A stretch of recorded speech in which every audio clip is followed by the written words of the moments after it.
Bom dia a todos! Graça e paz do Senhor Jesus seja com todos nós. Uma ótima terça-feira para todos. Hoje é dia 5 de abril de 2022. Seja muito bem-vindo ao nosso devocional de hoje. E nesta manhã nós vamos dar sequência à maratona de leitura bíblica. Hoje vamos falar de Números, capítulos do capítulo 22 até o capítulo de número 25 desse livro, que é o livro de Números. E o tema do devocional de hoje é relacionamento de paz com Deus.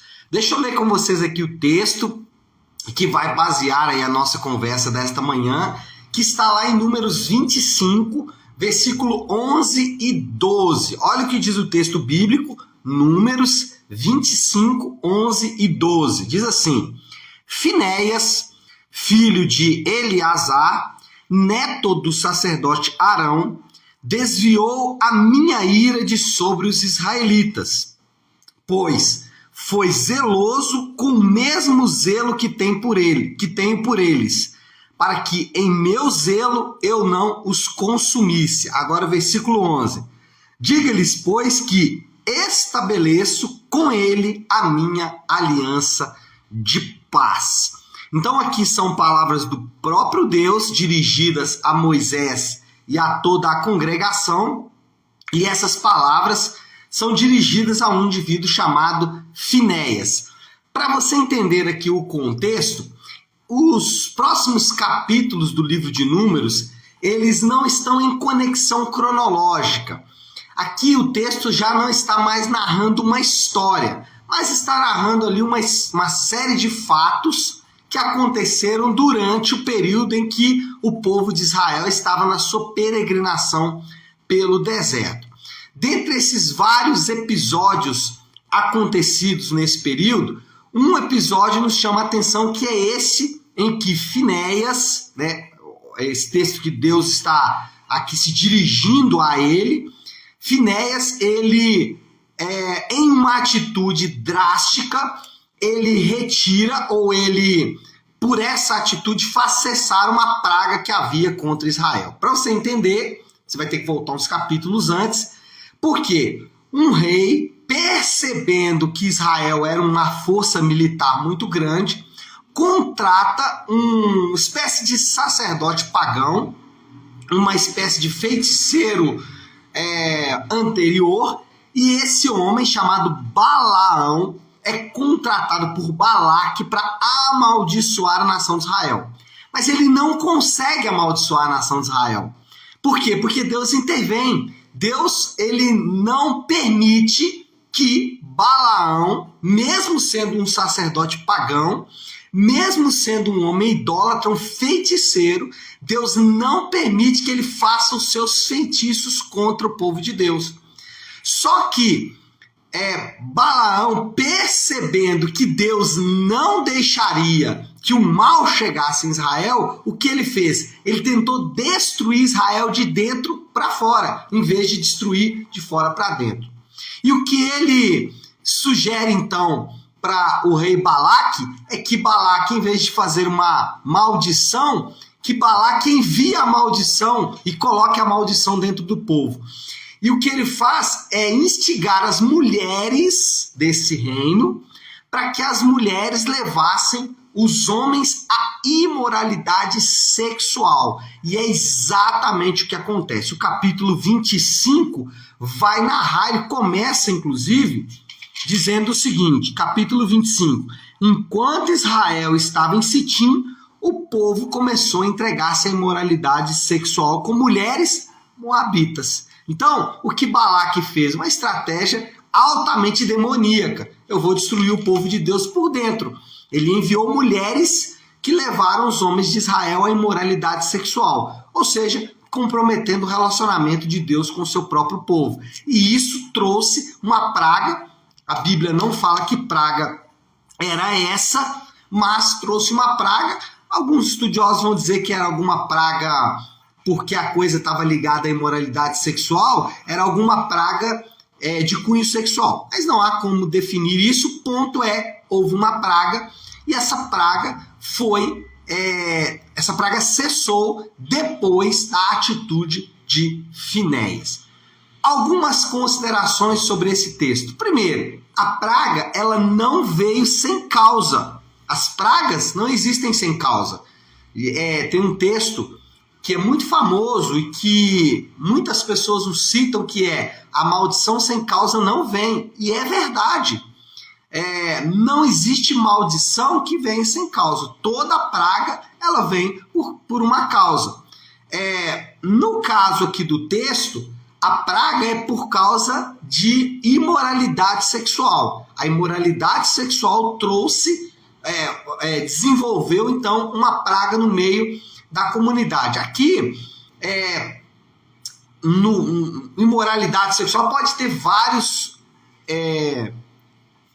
facetas, né? Mas nesse caso, a imoralidade sexual estava ligada exatamente em homens fazendo sexo com mulheres que não eram suas, ou adultério, né? Mas a imoralidade sexual pode ter aí várias facetas. Qual é o ponto? A imoralidade sexual trouxe então essa praga. E o que nós aprendemos com isso? Que o afastamento do homem de Deus traz consequências graves. Nós não precisamos ir muito longe.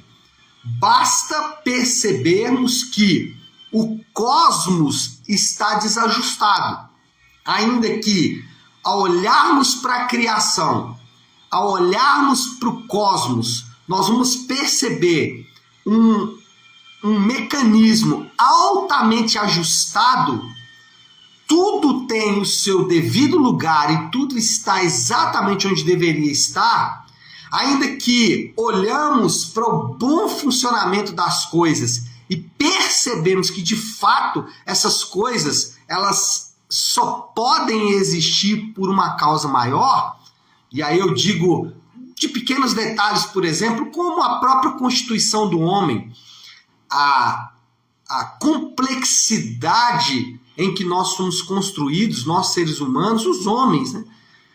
A complexidade que nós somos construídos é algo absurdo. Nada pode ser mais complexo, por exemplo, como a mão de um homem. As tentativas de recriar a mão de um homem através da engenharia não conseguem chegar nessa perfeição que a nossa mão tem, de movimentos, de capacidade e assim por diante. O homem é um ser altamente complexo. Além de complexo, é altamente diverso. Nós temos só nesse momento, habitando a Terra, 7 bilhões de homens, fora os que já morreram. E nenhum é igual ao outro. Por mais próximos que sejamos pela genética, pais e filhos, por exemplo, somos diferentes. Altamente complexos e altamente diversos. Isso mostra um ajuste do cosmos absurdo. Contudo, nós olhamos para nós mesmos complexos e diversos, altamente complicados. Altamente complicados, emocionalmente complicados, fisicamente complicados, um corpo tão bom, tão belo, tão bem feito, que se pegar um vírus, morre, acaba. Ou talvez não morre, mas pega o vírus da gripe e fica destruído, né? Isso mostra o quê? Que esse cosmos ele está desajustado. C.S. Lewis ele diz algo interessante. Ele diz o seguinte: tente ser bom e você descobrirá o quanto é mal. Tente ser bom. Tente fazer coisas boas, né? E aí você vai descobrir o quanto você está afastado de Deus. Uma das maiores falácias que nós temos que enfrentar hoje é a falácia de que o poder está em nós. Não, o poder não está em nós. O poder está na cruz. E é isso que nós precisamos aprender. Então, primeiro ponto aqui é que a praga ela não vem sem causa. Mas, em segundo lugar, a atitude de um homem fez cessar toda a praga no meio do povo. E aqui vocês já começaram a perceber aonde eu vou caminhar nesse segundo ponto, né? Finéias, no caso do texto, teve uma atitude drástica, e a conduta de Finéias fez cessar a praga. Jesus também teve uma atitude drástica. Contudo, ao contrário de Finéias, que matou para cessar a praga, Jesus ele não matou para cessar a praga, ele morreu para cessar a praga. Diferentemente de Finéias, ainda que foi a atitude de um homem só, mas diferentemente de Finéias, que sacrificou o outro para cessar a praga, Jesus sacrifica a si mesmo para cessar a praga. E a atitude de um só coloca fim na praga, coloca fim no problema. Como no caso de Números, uma atitude colocou fim à praga. Para os que estão em Cristo, para aqueles que estão em Cristo, o relacionamento com Deus é plenamente restaurado por meio da atitude de Jesus. E isso é lindo, a beleza que nós encontramos. Ao ler esse texto, nós ficamos impressionados com a atitude de Finéias, a atitude louvável pelo próprio Deus, que diz, olha, ele foi zeloso. Contudo, isso nos aponta para essa atitude de Jesus, a atitude dele, uma atitude apenas, de ir para a cruz para fazer cessar também a praga que estava contra nós mesmos. E quando nós lemos a Bíblia e percebemos o fim dessa praga, nós vamos encontrar algumas afirmações que são fantásticas para mim e para você. Por exemplo, a Bíblia vai afirmar que agora, para aqueles que estão em Cristo, nós temos paz com Deus. Ou seja, todo aquele cenário de morte e destruição, ele acaba. Agora temos paz com Deus. Mas a Bíblia também afirma que nós temos acesso ao trono da graça. E isso diz respeito não apenas a ir um lugar para recorrer em momentos de sofrimento, mas sim recorrer em momentos de sofrimento, mas muito mais do que isso. É para dizer que agora o relacionamento foi restaurado. Antes, eu não podia chegar à presença do rei e conhecer o rei. Agora nós podemos chegar, temos paz com Deus. Outra afirmação, que agora nós somos chamados de filhos. A atitude de Jesus na cruz, ela não só fez cessar a praga, mas também nos deu a condição de novamente sermos chamados de filhos de Deus. Ele não só cessou a praga, mas ele restaurou o relacionamento. E essa é a história do povo de Deus. Essa é a realidade que o povo de Deus vive. O povo de Deus vive hoje em paz com Deus. O povo de Deus vive hoje com acesso ao trono da graça. O povo de Deus hoje vive como filhos de Deus. E eles não vivem isso por algo que está, ou por algo que é deles mesmos. Mas eles vivem isso por causa da atitude de um homem.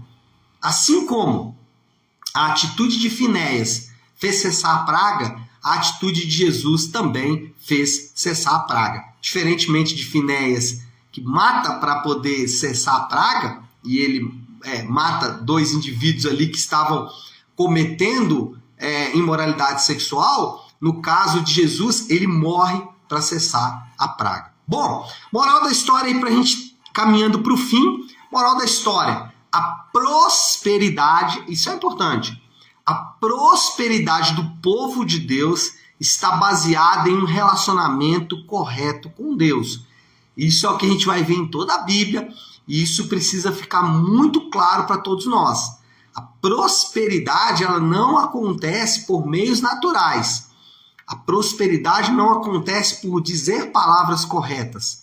A prosperidade ela está ligada, ela está baseada no relacionamento correto do povo com Deus. E esse relacionamento correto só pode existir por causa de Cristo, porque ele é de fato aquele que restaura a paz com Deus, aquele que restaura o relacionamento com Deus. Bom, desafio do Léo, então, aplicação final aí para nós orarmos. A praga não vem sem causa, é o que nós afirmamos. Então, se você está afastado de Cristo, se a praga não vem sem causa, se você está afastado de Cristo, volte agora, reconcilie-se com o Senhor. Se você tem qualquer dúvida, se a sua consciência está ferida, se a sua consciência está te acusando, se ela está mostrando para você que algo está errado, volte para o Senhor hoje, porque somente através do relacionamento com Cristo é que a praga cessa. E em segundo, uma segunda opção aí, para aqueles que estão sem Cristo é vem. Para aqueles que estão em Cristo, confie. Se você está em Cristo e está enfrentando um momento de praga, de dor, de sofrimento, continue confiando no Senhor. Lembre-se que você tem acesso ao trono da graça. Acesse ao Senhor em um relacionamento, mas continue confiando. Não deixe a sua confiança ser rompida por causa da praga. Tá certo, pessoal? Acho que é isso, né? Vamos orar? Vamos colocar tudo isso aí diante de Deus? Então, se você puder agora, pare aí um instante aquilo que você está fazendo e vamos juntos buscar a Deus em oração. Querido Deus e Pai, nós, agora nessa manhã, conscientes da Tua doce presença, conscientes de que estamos diante do Senhor em todo o tempo, e louvando ao Senhor por Tua palavra, agradecendo porque nesta manhã o Senhor nos fez lembrar de um ato, de uma atitude tão drástica de um personagem, que é Finéias. Essa atitude nos lembra, Pai, da Tua atitude na cruz, que através do sacrifício de Jesus, através do sacrifício do Teu Filho amado, restaura a paz contigo. E nós temos hoje acesso, somos chamados Teus filhos por causa disso. E se há algum valor em nós, se há alguma importância em nós, se há alguma opção de escape, se há alguma forma de fazermos cessar a praga, é através de Ti. E assim nós confiamos que estarmos com o Senhor em um relacionamento vai nos livrar da praga. E essa é a nossa confiança, e sobre essa confiança é que nós vamos viver esse dia de hoje. Nós oramos e oramos assim em nome de Jesus. Amém. Amém, meu povo? Bom, então é isso. Nós vamos ficando por aqui. Que Deus te abençoe. Uma excelente, uma ótima terça-feira para todos. Fiquem com Deus.